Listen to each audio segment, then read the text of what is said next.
Teachings from Kuthumi's Hands, the Unknown Nazarene, Addendum. The following section consists of the information about the Master Jesus as provided by the high source that communicated through the acclaimed Edgar Cayce, whom I consider to be one of the clearest and most giving and most reliable trans-channels of the 20th century. In fact, I believe that Edgar Cayce was carrying on the work of the White Brotherhood for planet Earth in raising the consciousness of Western civilization and ameliorating the suffering of so many who were led to reach out to him and the services he offered without asking anything in return. Because of his intense love for the Master, further clarification of his life was sought to fill in the gaps of a very scanty record left by the so-called Gospels of the New Testament of the Bible. For more information, go to Association for Research and Enlightenment. This is not about the entire life of Jesus but rather are previously unknown supplements to the current limited record for those who call themselves after the Greek name, Christos, for the Anointed One, those who consider themselves Christians. A good place to start would be the true origin of the four Gospels in the New Testament, given in the order in which they were written. 1. Mark.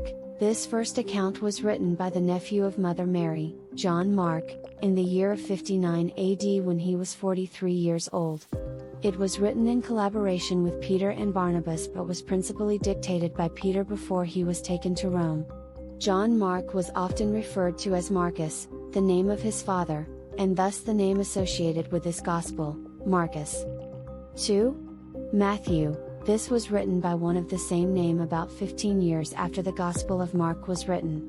It was written from the various churches or Christian communities in Pamphylia and was intended for the scattered groups who followed the teachings of the Master in Upper Palestine and Laodicea. 3. Luke. This was written by Lucius, who was a companion to Luke during the time of the traveling and teaching activities of St. Paul, and was written for the small Christian communities in the provinces under Roman rule. 4. John. This Gospel was written by several, one of whom was the scribe of John the Beloved. The different portions were combined some 50 years after the crucifixion.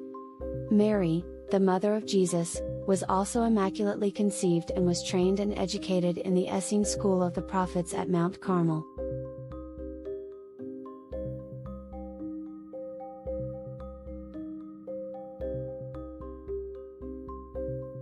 The Essenes were descended from the teachings of Melchizedek, one of the embodiments of Jesus, that were passed on and propagated by Elijah, Elisha, Samuel, and Saul. As a young girl, Mary had been brought to Mount Carmel to be trained, along with 11 other girls, to be the possible vehicle for the entry of the Promised One whom the Essenes were shortly expecting to be born among humankind.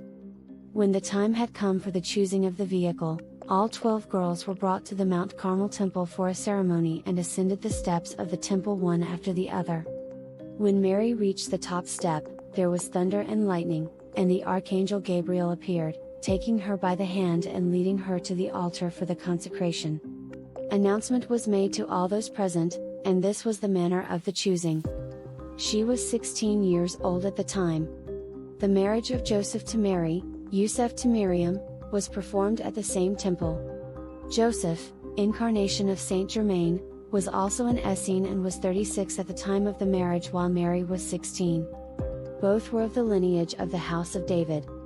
In one reading, it was given through Cayce that the Master was born on what is now considered to be March 19 in the year 4 AD according to the Julian calendar and the year 1899 of the Mosaic calendar. He wasn't visited by only the three Zoroastrian magi, Melchior, Balthazar, and Caspar that are known to history but by other wise men as well who came from Egypt and India and Chaldea and China. They all foresaw the coming of the Weishauer for the Piscean age. When the Holy Family fled into Egypt to avoid the slaughtering of the innocents, aged 6 months to 2 years by decree of Herod, they were fulfilling the prophecies of Jeremiah and Isaiah, "And my son shall be called from Egypt."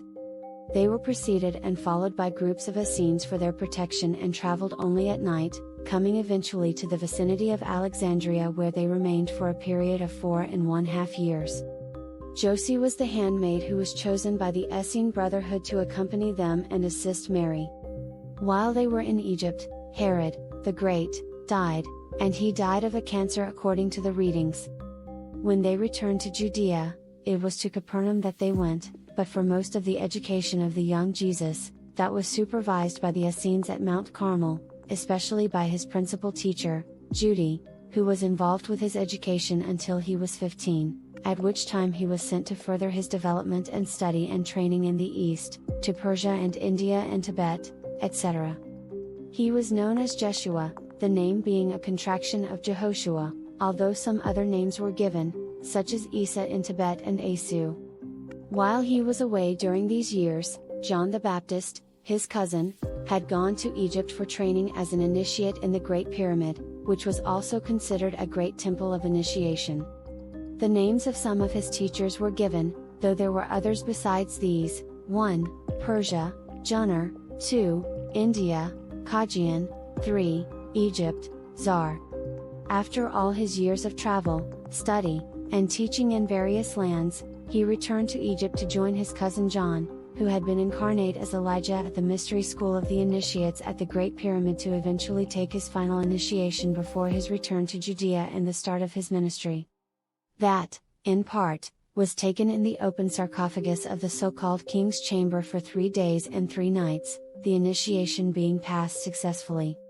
When Jesus approached the Baptist at the river Jordan after both of them had returned to Judea, John pointed him out as the one that should be greater and increase even as he decreased. The baptism was a cosmic event, during which the Maitreya consciousness entered Jesus and completely overshadowed every aspect of his being from thenceforth. He fully manifested the Christ, and world teacher, from that point on. When he went into the wilderness for 40 days following the baptism, Andrew, the brother of Peter, went with him. It is erroneously believed that most of the disciples were poor. While Peter and Andrew were fishermen who worked for Zebedee, all of the others were rather well-to-do, especially Zebedee and his sons, James and John, the beloved, who were considered wealthy. They also had a sister by the name of Naomi and an older brother, Reuel. Reuel was the groom at the wedding in Cana of Galilee, and the bride was the daughter of a cousin of Mother Mary. Shortly after Jesus returned from the wilderness, he attended the wedding, and it was, indeed, the first instance of the miracles he would perform in his ministry when he turned the water into wine upon the request of his mother.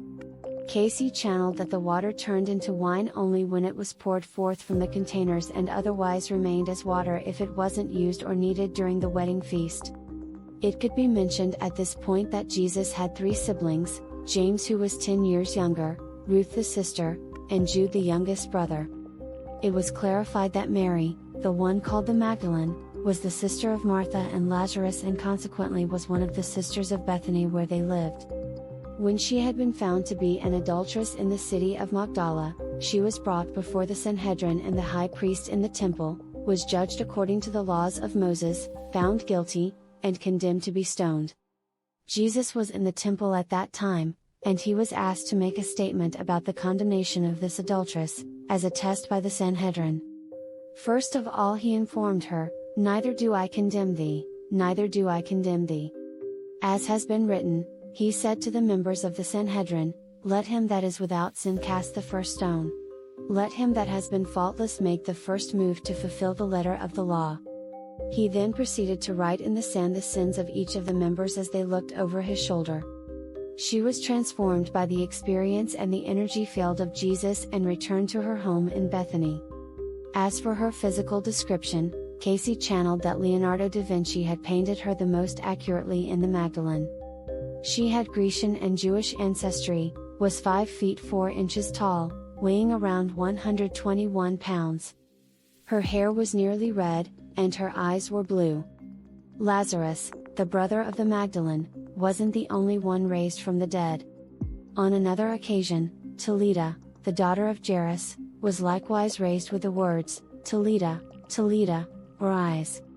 The robe that was worn by the Master had been especially made for him by the wife of Nicodemus, Martha.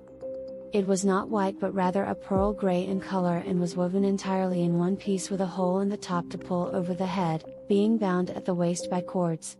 Selvage was woven around the neck, the sleeves, and the bottom where was also woven the thummim and urim of the priesthood. This is what he most commonly wore, the gift presented by Nicodemus.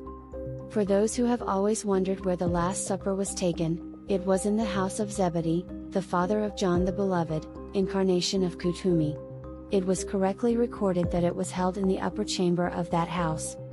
The following was channeled by Casey regarding the Last Supper and was given spontaneously and surprisingly at the end of a reading for another matter. It provides additional detail not found anyplace else. Date: June 14, 1932. The Lord's Supper, here with the Master, see what they had for supper: boiled fish, rice with leeks, wine, and loaf. One of the pitchers in which it was served was broken. The handle was broken, as was the lip to same. The whole robe of the Master was not white but pearl gray, all combined into one, the gift of Nicodemus to the Lord. The better looking of the 12, of course, was Judas, while the younger was John, oval face, dark hair, smooth face, only one with a short hair. Peter, the rough and ready, always that a very short beard, rough and not altogether clean, while Andrew's is just the opposite, very sparse but inclined to be long more on the side and under the chin, long on the upper lip.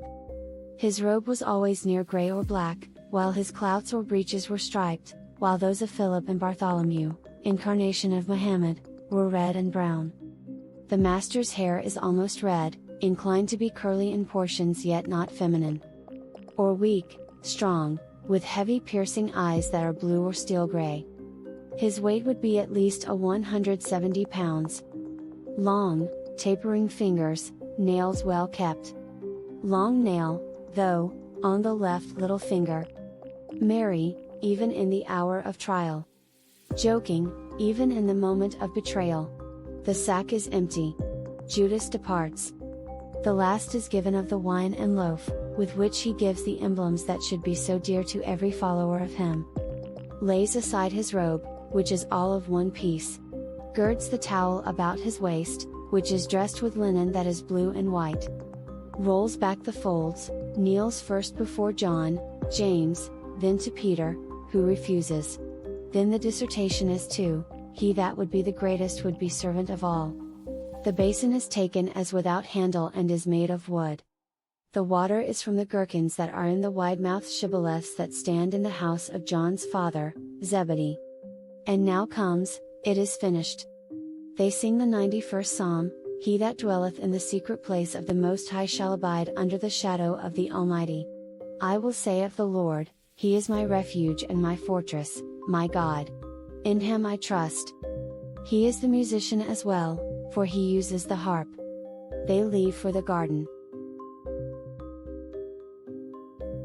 Are you in need of the healing energies of the Ascended Master Kuthumi? Visit KuthumiHands.com.